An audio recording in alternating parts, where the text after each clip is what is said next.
And I have noticed an interesting trend that lots of people, especially the parents, try to choose a private school to send their kids to, because when both the parents are at home or at work and the kids are at home, it's kind of difficult to manage. So they were trying to send their children to in-person schools. My suspicion is that a lot more private schools are open than the public schools. A lot more people choose private schools during the past year because they want the in-person learning there. Usually, I realize that the private schools are under less scrutiny as the public schools, and sometimes they're governed more, based on what the parents have been saying to them. That's less policy guided. So many public schools are working under the school districts, and the school districts are usually subject to the rules of the health department of the state, etc. So they probably are more restrictive in terms of how many people can be in the room, etc.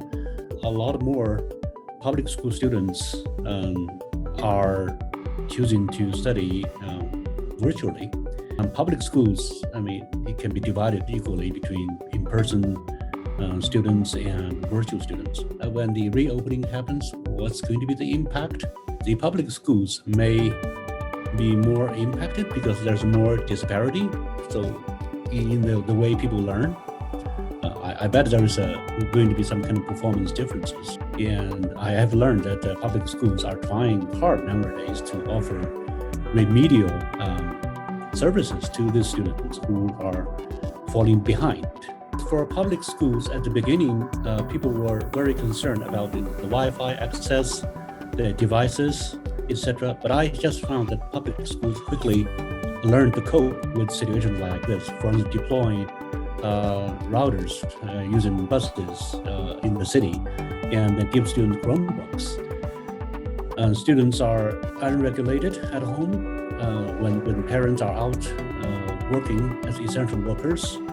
I don't know how much they are actually learning. So that is a little bit of a concern. Our public schools here noticed that there's a drop in enrollment as well. So that is a huge impact. For private schools, their enrollment actually increased because some students moved to private schools. So when there is an enrollment drop, that actually has a financial impact on the public schools and the school districts, because that they get less money from the federal and local governments. That means when the schools reopen, there's going to be some kind of gaps to be closed, either through remedial service or through summer school. So that should help the students, keep make up for what they have lacked during the virtual learning. We still have learned a lot of things from the pandemic about what you can do with technology, what you can do with remote teaching or remote learning tools or platforms. And I don't think we should forget about this after schools just reopen.